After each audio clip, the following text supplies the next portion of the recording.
just like to, smoke a joint every now and then.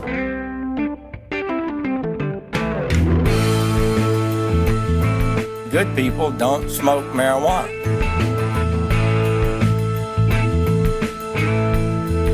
You dick!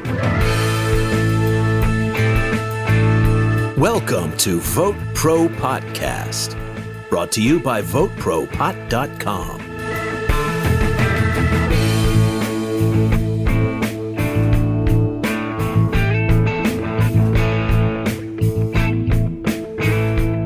Hello, everybody, and welcome to episode number 10. I'm Phil Adams. I'm Jay Britton. And I'm Andrew McCready's. Well, we got a lot to get to in this episode. We'll start out with a discussion about how not to advocate for change. Then Andrew will tell us all about a BuzzFeed report on the formation of a secret Trump administration marijuana policy coordination committee. Then Jay will lead us in a discussion about what you need to know about traveling with weed. Then an announcement about a major biotech firm recently securing millions for cannabis research, a rundown of the industries most impacted by legalized cannabis, and we wrap up with a story about an Indianapolis man who's established the First Church of Cannabis. As always, we'd love to hear from you. Get in touch with us at VoteProPot.com. Or send us an email at votepropot@gmail.com. And please like and follow us at Facebook at facebook.com/VoteProPot. All right. So let's get right into this, shall we? And I want to lead off with something that I think is very topical and something I feel pretty strongly about. And Andrew, I know you feel strongly about this, if for maybe somewhat different reasons. But this is a story from the Baltimore Sun. It's the headline is Representative Andy Harris says his wrist was bruised during a protest that shows, quote, problem with political discourse today. Now, I'm going to go on record as saying I think whatever you want to say about his positions on cannabis, which I do not support, but in this case, he's got a point. We live in a day and age of the get-in-your-face activism, and it's causing more problems than it's solving. And my opinion of this, and let's just let you hear what the article says before I get into my opinion. Police arrested 2 marijuana legalization advocates Tuesday outside Representative Andy Harris' office. And the Baltimore County congressman says his wrists were bruised during the encounter with the activists. These were 2 activists from the Maryland Marijuana Justice Organization. There are different versions of what happened. One is, quote, they tried to talk to the congressman. He ran past them and slammed the door in their face. He got on the other side of the door and was pushing the door shut. He caught one of the protesters' foot in the door. She screamed. She was in a lot of pain, end quote. The official account of the congressman was the congressman office said that the email protesters, quote, sought to forcibly enter the office as Harrison entered through a private door, bruising his wrists as they tried to force the way open. So whatever the accounts are, they both involve them trying to push their way in. And what I want to gain out of this is to say this is not the way to go about it, folks. This is not what democracy is supposed to look like.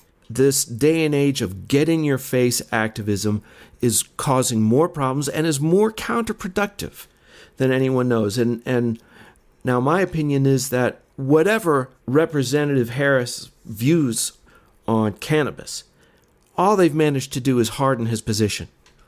I mean, if that's even possible at this point. Well, you're not going to harden his position any more than it is. He's probably one of the most anti-congressmen on the Hill. Right, and I would urge people to vote him out. But the optics aren't good either. I mean, also you're hearing one side of the story too. The side of the story that I heard from I think the Maryland Marijuana Coalition was that these 2 protesters went down to his office. They wanted to talk to him. They wanted to get a face-to-face with him. They were turned away, and the door was shut. They said injured one of the protesters' foot when they slammed the door on her foot. Well, now, that's the account I just gave. The articles I read, I never once heard of him getting injured. I heard they were refused entry, so they went into the hallway and lit up a joint. Now, I don't agree with that. I don't think that's really productive, as you said. But then again, you got to understand that, and for every movement, there's going to be people that are to the far right and far left. Yeah, that's true. To compare, say these people lit up a joint and they shouldn't have, just like the guys shouldn't have been carrying tiki torches and yelling, white power. It's a small minority who's giving a bad name to the rest of their movement, because a lot of the people that everyone I've ever met in the cannabis reform movement have been smart, kind, humane people. And I would agree with that. Most everybody that I've met in this line of work, so to speak, has been good, decent, respectful folks. And I wouldn't argue with that a bit. I would ask people to refer back to our episode on Advocacy 101, where Andrew talks about this. How to, first of all, you're supposed to make an appointment, right? You don't just show up at the door. Yes. And I'm sure they were screaming and yelling. Like you said, the optics are bad. It doesn't help the cause. It's not the way to go about it. I think that's the point. Well, you can actually just show up unannounced if you want, but you're not going to talk to the congressman. But you go in and go, I'm one of your constituents. I just want my view to be heard. Mm-hmm. And they'll sit you down with one of the staffers and you talk to them for 5 minutes and leave. Right. That's fine. But if you're protesting and you're carrying a sign and the cops come and tell you to leave. Turn around, fine. We made our point. Yep. Well, you did include that in a long list of do's and don'ts about it. That again, I would recommend that you go back and listen to that. Yep. My point is we should not. First of all, Andrew, you're right. We should not confuse all pro-marijuana advocates or even all mainstream liberals with, the far radical left any Correct. more than we should, Correct. Equate all conservatives with skinheads.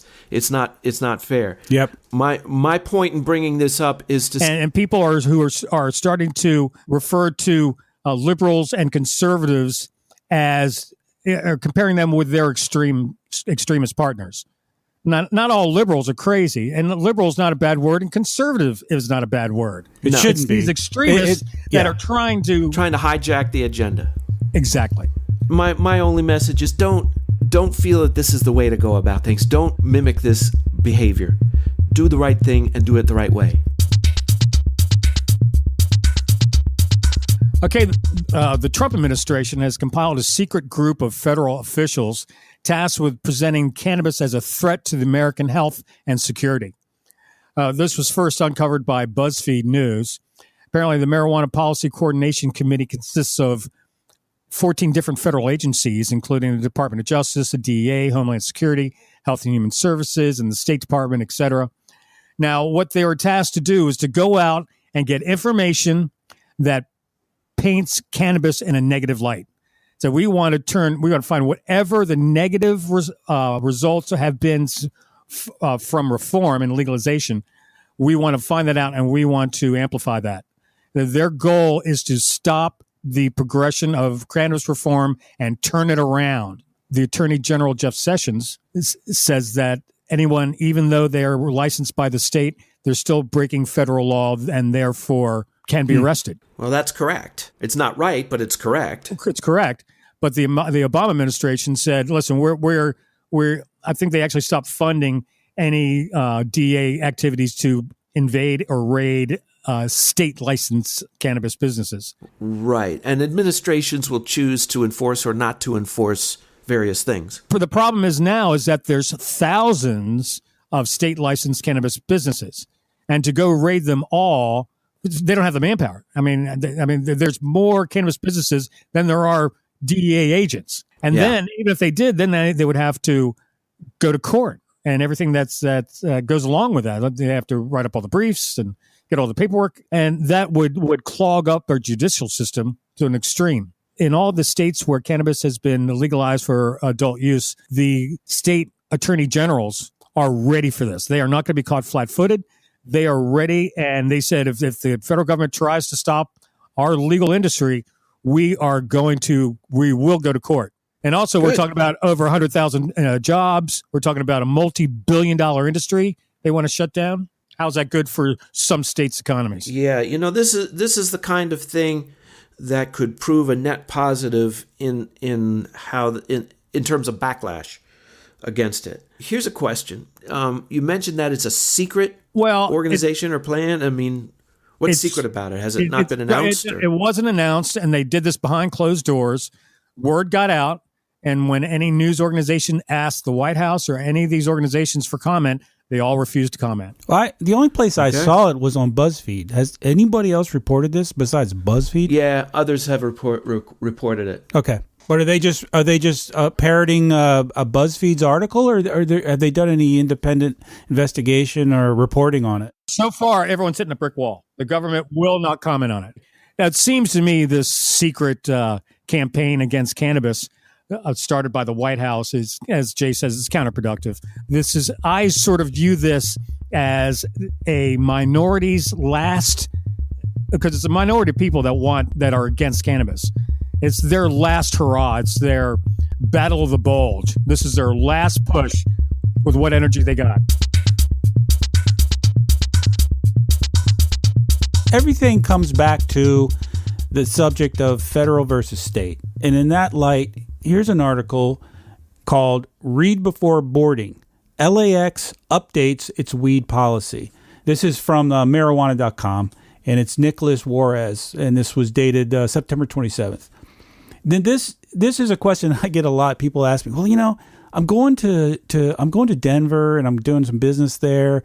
Can I bring home, I'm going to buy some gummies and whatever. Can I bring it home? What's going to happen? And some people say, oh, they don't care. It doesn't matter. So anyway, this is the article. Given that a simple can of shaving cream can earn you a pat down by handsy TSA agents, it came as hugely welcome news at Los Angeles International Airport. Travelers can carry marijuana throughout the 3,500-acre facility and even board flights with their stash. Word of the policy spread through social media like wildfire September 26, 2018, causing some to heap praise and some to throw skepticism. So the article goes on to talk about it. USA Today did an article on it as well. But what I found most interesting about this is actually a response that a guy wrote. And this guy was an airline pilot. And this is what he said. Make no mistakes. TSA's website says that all areas behind the inspection area, up to and including the exit hallway, passing the inspection area, a USA destination, are under federal law and federal law enforcement. TSA bosses can refer these cases to the FBI for investigation and reference to federal attorney in the district. To this point, the states have done most of the heavy lifting. Now, this guy goes on to say that once you are on an airplane, the law that governs is federal. And there are marshals on a lot of planes. So, point being, if they wanted to, they could arrest you on the plane, put handcuffs on you, and have you hauled away when you get there. So this guy says, the article basically says, it's cool now, man. You can take weed wherever you want as long as you stay within the state. You're not flying. Like if you're flying from Northern California to San Diego, it's cool to bring joints with you. Technically, that's true. But and again, it comes back to the contradiction between federal and state and why we need to change the federal law. Because technically, you can still be arrested on the plane. So, I mean, it's still... That's right. The state's jurisdiction ends at the on-ramp or the jetway. Exactly. So the point this guy makes is, look, don't listen to what they're telling you. Yeah, you're fine with weed in your bag. They're not going to arrest you there. They'd put it back. And it used to be only if you had a prescription and all that shit. Not anymore. Now, you can just, for recreational states, you can have it with you getting on the plane and getting off the plane. But technically, you're breaking the federal law. So the guy says, be careful. That's all. I thought that was interesting. I think that's what it should be. I talked to some people about this subject when I was in Vegas. And one guy told me he carries weed on the plane whenever he flies, and he has his medical card. And a few times TSA found it. He showed them the card. They put it back in his bag and told him have a nice day. Yeah. The other thing is a lot of these feds, federal agents that are at the airport to arrest you for possession of cannabis isn't something they're really kind of set up for. So really they'll have to call in the local authorities to arrest you. Now, a lot of these feds and the locals really don't see eye to eye. And from what I understand, a lot of federal agents are just going to let you slide because they don't feel like, and also they don't want to throw you to the locals. But then you're going to get the TSA agent that had a bad day, and he sees that, and and you make a smart comment to him, and you're going to jail. Well, that's his Yeah. point. Yeah. Just watch it. Yeah, that Right. that sounds like the right advice there. Right, and also if you're flying from San Francisco to San Diego and you want to carry weed on you, just wait till you get to San Francisco and buy some at 1,000 dispensaries in San Diego. Yeah, I mean, pretty soon they'll have them at airports. They just Yeah. might. Well, this is not too far removed from that discussion. This is once again from High Times, dated today, October 4th. The headline is biotech company raises $10 million for cannabis research project. This is what we really want to see, folks, isn't it? More research. Where is this? This is in Lafayette or Lafayette, I don't know how they pronounce it in that part of the country, Colorado, Okay. near Boulder. Let's say it's Boulder. Front Range Biosciences, an agricultural biotech company based out of Boulder, Colorado, has raised $10 million to finance a cannabis and hemp research and development program. The investments constitute the largest round of fundraising by a U.S. cannabis biotech company to date, according to a release from the company. At any rate, what are they researching? Well, they're looking for better strains of cannabis. They're looking to develop better strains of cannabis. Front Range Biotech has a proven track record, a spokesman said, of developing unique platform to improve yield and quality within crops, particularly in the emerging hemp and marijuana space. We are thrilled to have the opportunity to invest in and partner with an innovative and disruptive. Isn't it cool how disruptive has become a good thing? An innovative and disruptive company that we believe has tremendous growth potential. I didn't mean to throw us off track, but when they're singing the praises of a company and calling it disruptive, that's kind of new. Yeah. But there we are. We've got $10 million being sunk into cannabis research. And that can only be a good thing. Well, they're doing exactly Yeah, what needs to absolutely. be done. They're identifying strains and measuring the different compounds, the amount of compounds and the ratios, because that's what they're finding is the secret to identifying a strain that's going to be good for one symptom as opposed to another. So this is great. That's true. Yeah. But I'm sure there's going to be some ancillary research or discoveries made that will really help kind of crystallize the law, because, a lot of the law making being done now is based on less than complete information. Well, didn't they just in Canada identify a compound that actually is a hunger suppressant? Yeah. I didn't read that, but An appetite suppressant. There's an appetite, but it's in such small amounts that the rest of the compounds that give you the munchies outweigh it. But if they can process it and get that one compound out, they can use it for right, if they can isolate it. Exactly. I'm sure there's other compounds that have yet to be discovered that are going to be good to use for different medical conditions. Mm-hmm.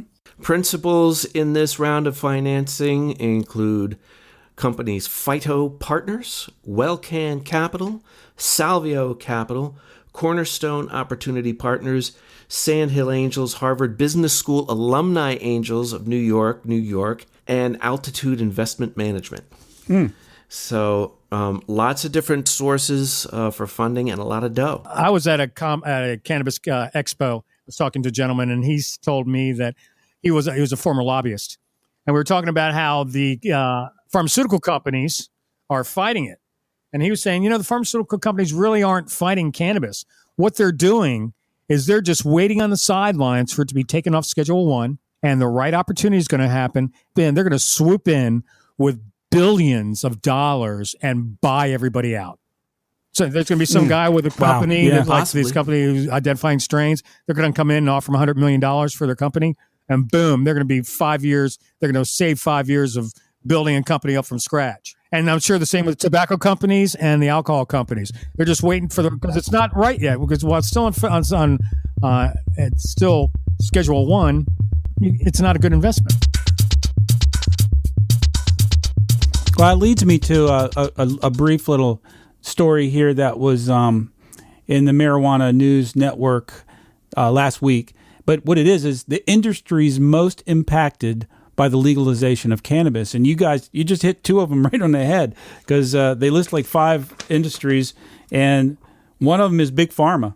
And it says big pharmaceutical industry has been fighting marijuana legislation since before it was legal anywhere. This is because they stand to lose a lot. As people start taking cannabis and stop taking prescription painkillers for common injuries, Big Pharma loses. As people choose CBD oil instead of Prozac, Big Pharma loses. Whenever a prescription medication is replaced by cannabis, it equates to a loss for the pharmaceutical industry. In fact, one report estimates that if the entire nation legalized cannabis, the pharmaceutical industry would lose an estimated $18.5 billion in the span of 3 years. So, real quick, the other industries they say are impacted are, the first one is cryptocurrency. And obviously that's because... Really? Yeah, because a lot of these businesses use cryptocurrency because they can't use the banks. Okay. I don't know if I buy that, but that's what they say. Education is impacted because a lot of these jurisdictions, Andrew, you talked about this in one of the earlier shows, a lot of them have set-asides for the tax revenues, and a lot of the set-asides are aimed at education. So that's a good thing. Colorado raised more money for education than they projected. And the last one, the other one is alcohol. I read 2 or 3 stories about that very subject. The beer companies are going nuts. Molson Coors, and several others are all not only thinking about it, they're actually spending hundreds of millions of dollars right now developing products to market, mostly in Canada because that's a much bigger market, obviously. But even here in the 9 states that recreational is legal. The interesting thing I read, and I think it's in Canada, and I couldn't find it. I tried to reference this. It said that, and I hope I'm correct on this, you cannot, the product cannot have alcohol and cannabis in it. So you either make a drink with alcohol, you make a drink with THC and CBD. You can't have one that includes both. So what they'll be doing is making... Can you put cannabis in your kombucha? Right. Yeah, or they'll have a 12-pack and 6 of them are booze and 6 of them are... Anyway, so that and the tobacco company, those are the 2 most... as we're talking about kind of the industry and the markets and investing, those are the 2 huge markets that are in it right now, are tobacco... Now, alcohol and tobacco, they stand to gain by this? Well, no. The problem is they stand. Or do they see it as a threat? They stand to lose, so they don't want to lose. So rather than lose that market share, they're going to make it up by stealing their market share away. They're going to jump into that segment. So it makes sense. It makes a lot of sense. Well, yeah. It says here that cannabis-laced drinks could be a $600 million market by 2022. I mean, that's only 4 years away. It says beverages with CBD or THC ingredients could grow to capture about 20% of the U.S. market for edibles by 2022, up to 6% of the edibles sold now. Cannacord's Bobby Burleson wrote a note. It is an opportunity mainstream beer and soda makers are eager to take part in. Corona became the largest stockholder in Canadian pot cultivator Canopy Growth Corp., who we've all heard of, earlier this year, while Molson Coors Canada formed a joint venture with Hexo, and they're the second largest. Also, Coca-Cola is said to be exploring the idea. So this is for real. I mean, we're talking billions of dollars. Well, I read somewhere that whenever they legalize cannabis for adult use, the state experiences a decline in alcohol sales as well as pharmaceutical sales.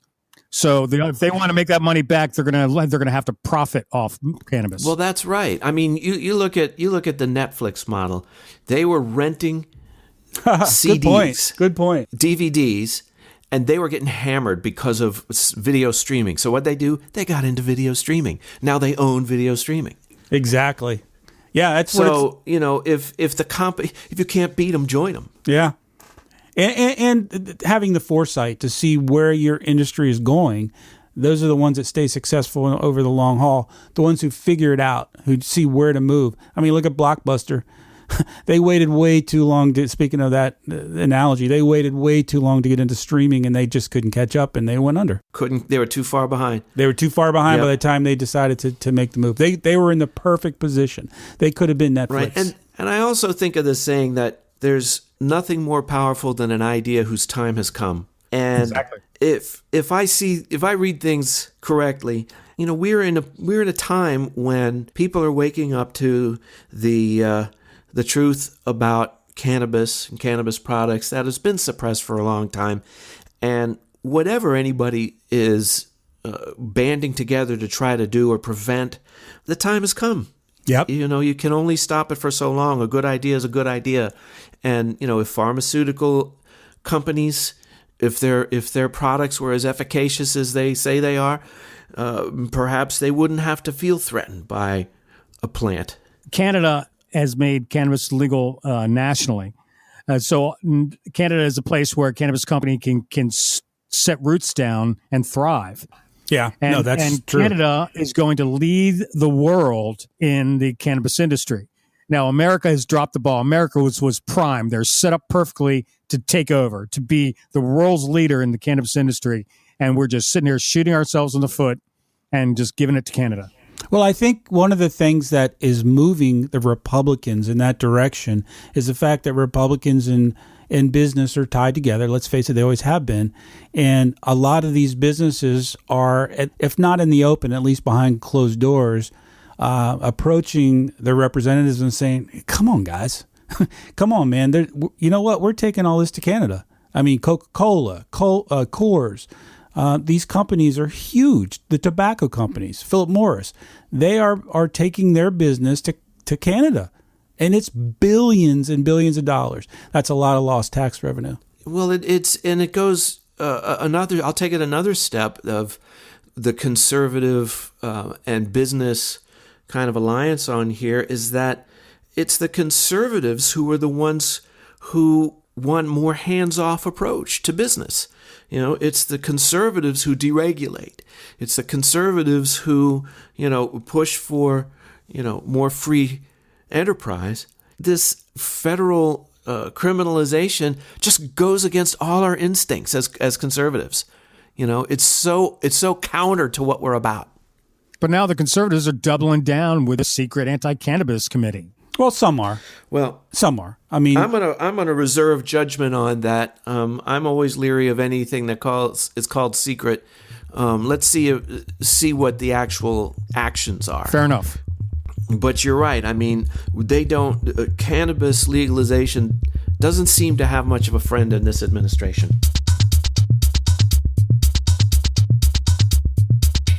There's a gentleman by the name of Bill Levine in Indianapolis who just started.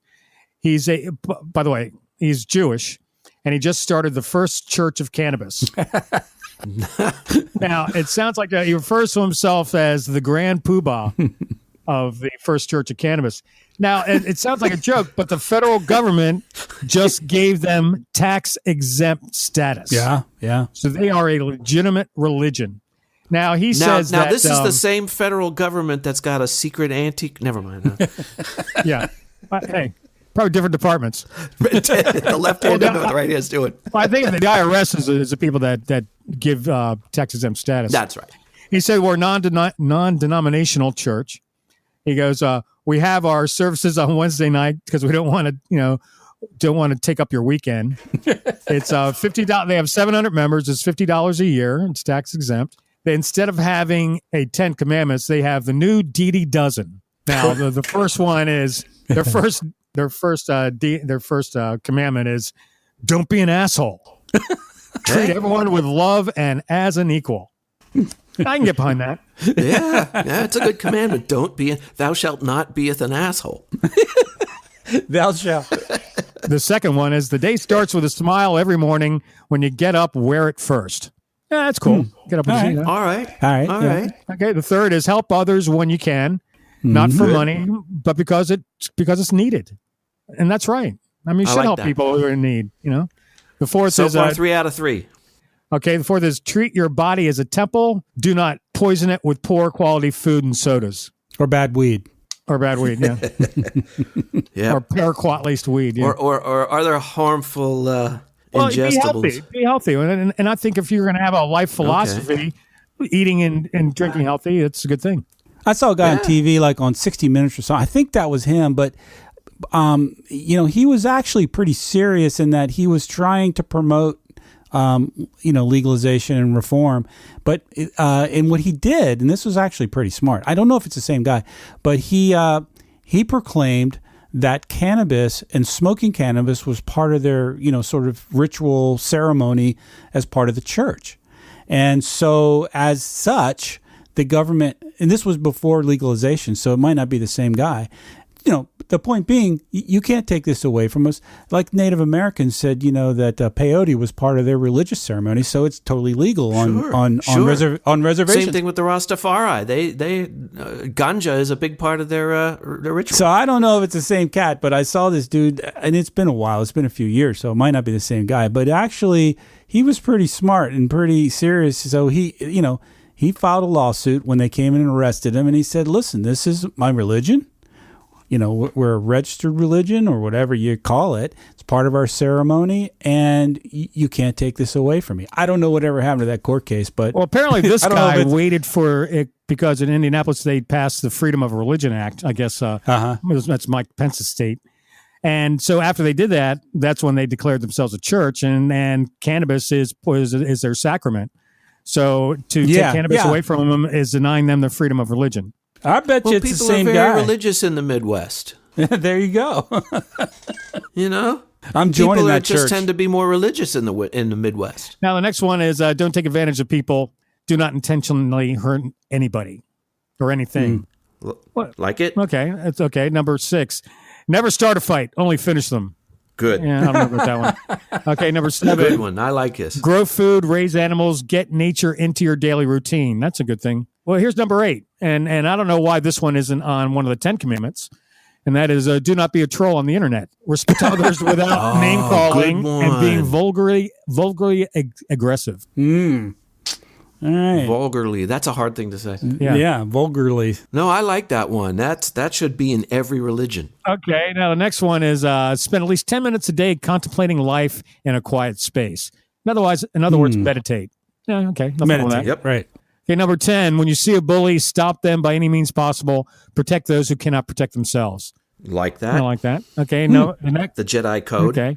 Number 11, laugh often, share humor, have fun in life, and be positive.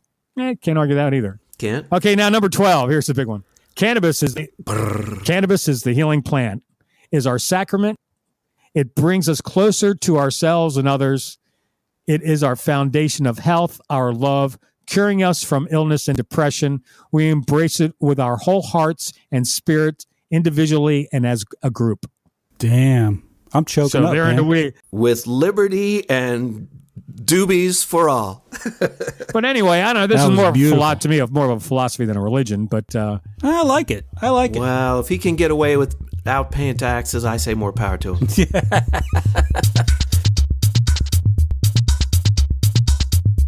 Well, there it is, folks. There's episode 10, and we hope you enjoyed it. And if you did, here's what you should do. Hit the pause button real quick. We'll wait for you. And chat or text or email VoteProPot.com to a friend that you think might enjoy our podcast.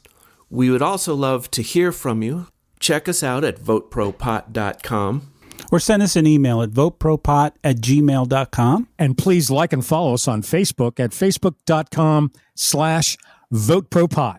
And as always, we want you to get involved, get registered, and vote pro pot. Wish I was up in Vancouver at the Cannabis Cafe, smoking good old Sensimilla at the beginning of the day. But here I am in New York City, hiding out in Central Park, getting kidnapped by the police today sometime before dark. But I wish I was up in Vancouver at the Cannabis Cafe, smoking good old Sensimilla at the beginning of the day. The judge looked down upon me, frowned, said, kid, get on your way. Just don't start out your morning with espresso and a J. I said, I wish I was up in Vancouver at the Cannabis Cafe, smoking good old sense media at the beginning of the day.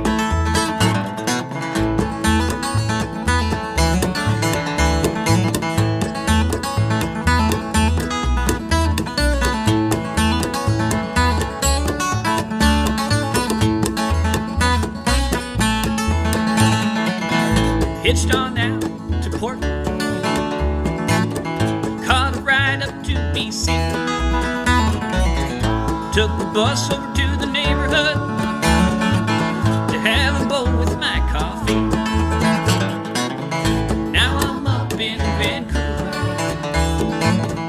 at the Cannabis Cafe, smoking good old sense media at the beginning of the day. Smoking good old sense media